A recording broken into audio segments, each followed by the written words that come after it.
নমস্কার বন্ধুরা, আমার ইউটিউব চ্যানেলে সবাইকে স্বাগত। আজকের রেসিপি মৌরলা মাছের ঝাল।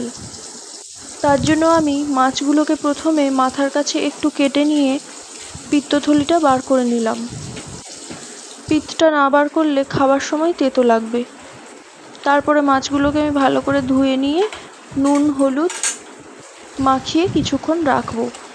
এবার আমি কড়ার মধ্যে দিয়ে দিলাম সর্ষের তেল।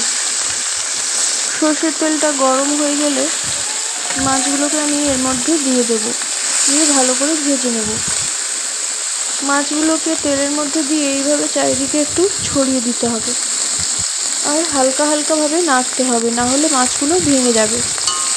এখানে অনেক কটাই মাছ রয়েছে, তাই মাছগুলো 2-3 বারে ভালো করে ভেজে নিতে হবে, একবারে সব ভাজা যাবে না।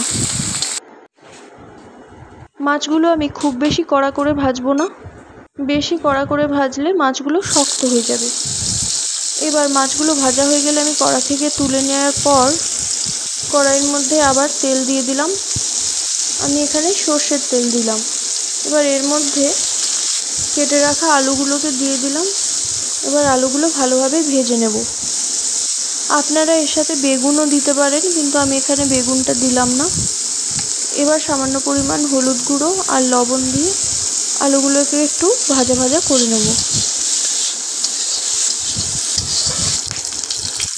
আলুগুলো হালকা লাল লালভাবে ভাজা হয়ে গেলে আলুগুলো একটু সাইড করে সরিয়ে দিয়ে মাঝখানে দিয়ে দিলাম হালকা সর্ষের তেল। এবার এই তেলের মধ্যে আমি দিয়ে দেব চেরা কাঁচা লঙ্কা আর দিলাম পেঁয়াজ কুচি।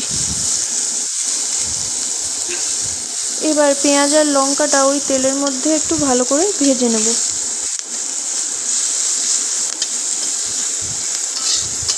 লঙ্কার পেঁয়াজটা ভাজা হয়ে গেলে এর সাথে আলুগুলোকে মিশিয়ে আর একটু কিছুক্ষণ নাড়তে থাকবো। এই মৌরলা মাছের দাম যেমন বেশি, তেমন এই মাছে রয়েছে প্রচুর পরিমাণে protein, calcium, iron, vitamin A এবং ওমেগা-3 ফ্যাটি অ্যাসিড। এই মাছ দৃষ্টিশক্তি বাড়াতে খুব সাহায্য করে। এই মাছ সহজে হজম হয় বলে সকল বয়সের মানুষেরই জন্য উপযুক্ত। এবার আমি এই আলুর সাথে দিয়ে দিচ্ছি সর্ষে আর শুকনো লঙ্কা বাটা,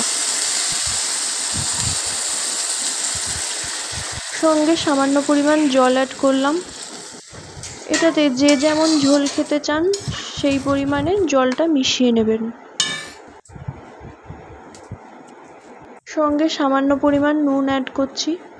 এখানে নুনটা ভেবেচিন্তে অ্যাড করতে হবে, কারণ প্রথমে আমি মাছে নুন মাখিয়ে রেখেছিলাম, তারপর আলুগুলো ভেজে নেওয়ার সময়ও কিছুটা নুন দিয়েছিলাম, তাই টেস্ট করে তারপর নুনটা দিতে হবে। এবার আমি আলুগুলো সেদ্ধ করার জন্য আর ঝোলের কাঁচা ভাবটা কাটানোর জন্য 5 মিনিট ঢাকনা দিয়ে রাখবো। 5 মিনিট পর ঢাকা খুলবো, তারপর ভেজে রাখা মাছগুলো এর সাথে অ্যাড করে দেবো। এবার ওপর থেকে একটু কাঁচা সর্ষের তেল ছড়িয়ে দেব। এই মাছ দাঁত এবং হাড় মজবুত করে। মৌরলা মাছ শরীরে রক্ত তৈরিতে সাহায্য করে। মস্তিষ্কের কার্যকারী